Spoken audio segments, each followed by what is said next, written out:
En esta clase abordaremos la primera unidad del curso de Historia Argentina 2. Una forma de iniciar el abordaje de los contenidos de esta unidad es situarnos en el nombre de esa unidad. La unidad se denomina la formación de un orden unificado 1850-1880.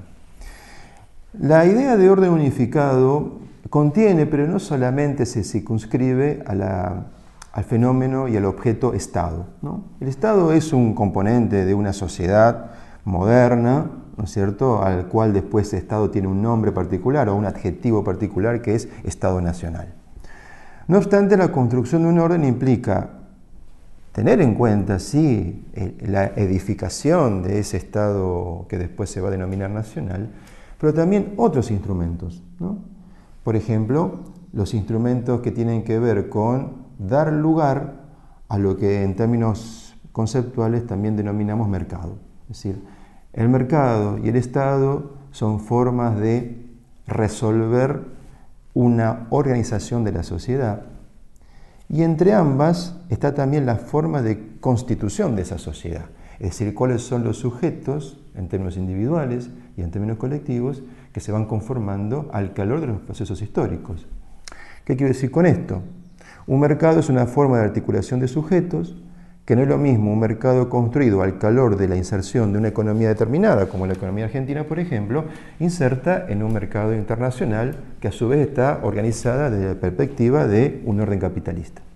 Entonces, esto da lugar a una particularidad de conformaciones que en este triángulo entre Estado, sociedad y mercado se va constituyendo un tipo de orden social que es un orden moderno.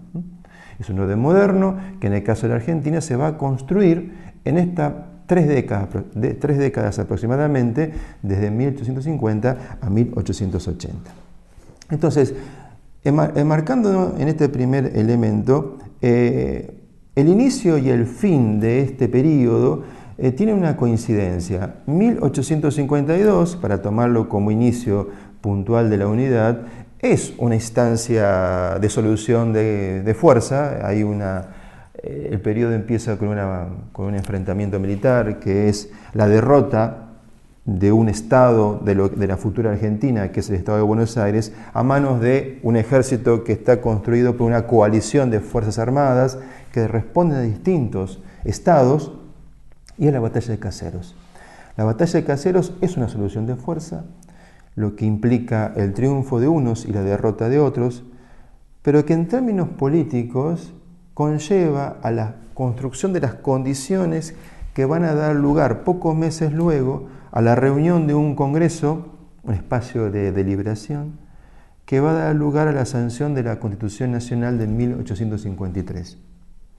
Eso no es un detalle menor. Una de las formas de construir un orden político es precisamente exponer los principios que regulan ese orden. Es decir, me refiero, la pregunta que atraviesa a todas las sociedades más allá de sus épocas, esto es, ¿quién manda y quién obedece?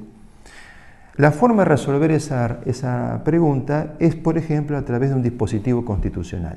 Un dispositivo constitucional, entre otras cosas, lo que define es precisamente eso. ¿Por qué algunos sujetos mandan? ¿Por qué otros sujetos obedecen? ¿Y cómo es el andamiaje institucional de quienes van a mandar? Es decir, no es lo mismo una monarquía parlamentaria que una república presidencialista.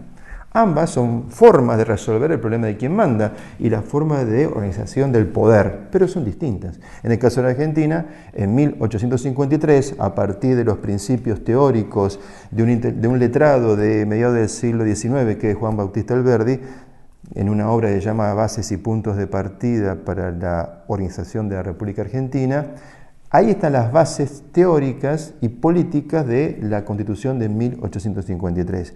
Y esa Constitución da lugar precisamente a el origen del sistema republicano nacional en Argentina, y que va a involucrar a todas las que hasta ese momento se llamaban provincias, y que las provincias en realidad eran estados autónomos, y que excepto uno, Buenos Aires, el que fue derrotado en la batalla de Caseros, todos van a aceptar la Constitución del 53 y el primer presidente que va a surgir a partir de ella, que va a ser Urquiza, pero que va por estas diferencias que dije de no aceptar la Constitución del 53, va a haber una secesión similar a la que tuvo Estados Unidos, que en el caso de Argentina va a dar origen a dos estados. El Estado de Buenos Aires, con capital en la ciudad de Buenos Aires, con su propia moneda, su propia constitución, sus propias relaciones diplomáticas, sus propios vínculos con el mercado mundial, y el resto de las provincias que van a dar lugar a la Confederación Argentina, ¿no? Con capital provisoriamente en Paraná.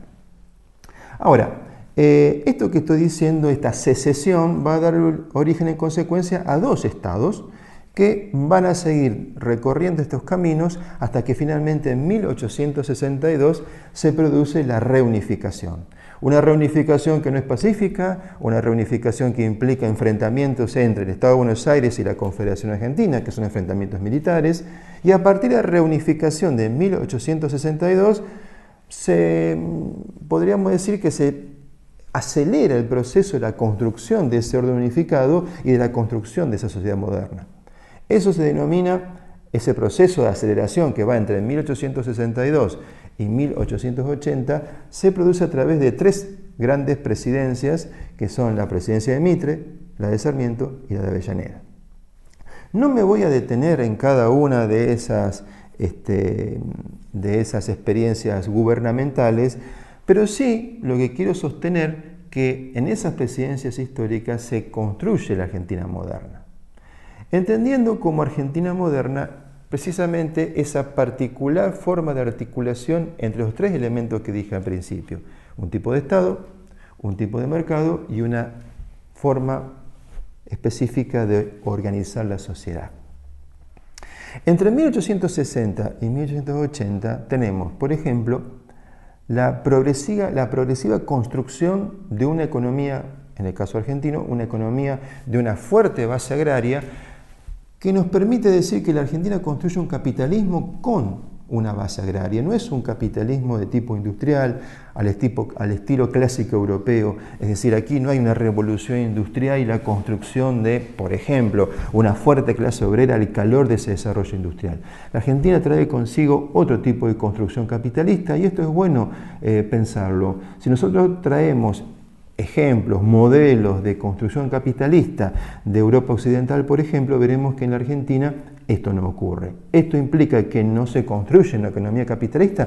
No quiere decir eso. Quiere decir que el capitalismo tiene distintas formas de construcción, y en el caso de la Argentina se construye bajo una base agraria, un capitalismo de base agraria, teniendo como motor de esa construcción una particularidad, fertilidad de una región de la Argentina, que es la región pampeana. Esa región pampeana, que tiene una presencia en términos políticos en las provincias de Buenos Aires, Santa Fe, Entre Ríos y Córdoba, esa región pampeana va a ser el motor de la economía argentina. No porque el resto de las provincias no tengan sus aportes, el resto de las economías argentinas también van a tener sus producciones primarias con otras características, pero que el motor de esa producción argentina va a ser precisamente la región pampeana, fundamentalmente primero la producción lanar, después la producción vacuna y después la producción cerealera. Con esto que quiero decir que la economía argentina es como que va adquiriendo distintas fases de producción, ¿no? Esto nos permite a mí señalar que de la mano de esa producción, ¿no es cierto?, está una fuerte inversión de capitales extranjeros, fundamentalmente británicos, pero no solamente, y una fuerte presencia inmigratoria que se va a ir centrando cada vez más en inmigrantes provenientes de España y de Italia, pero que va a tener también provenientes de otros países. Para ir cerrando, en este proceso de construcción de este orden unificado, una forma de construir este orden es dar lugar a una república, como mencioné, sancionada la Constitución del 53, pero que va a tener rasgos oligárquicos. Esta construcción de una república oligárquica va a ser la característica central del período que se inaugura a partir de 1880 y que vamos a ir indagando en el resto de las unidades. Muchas gracias.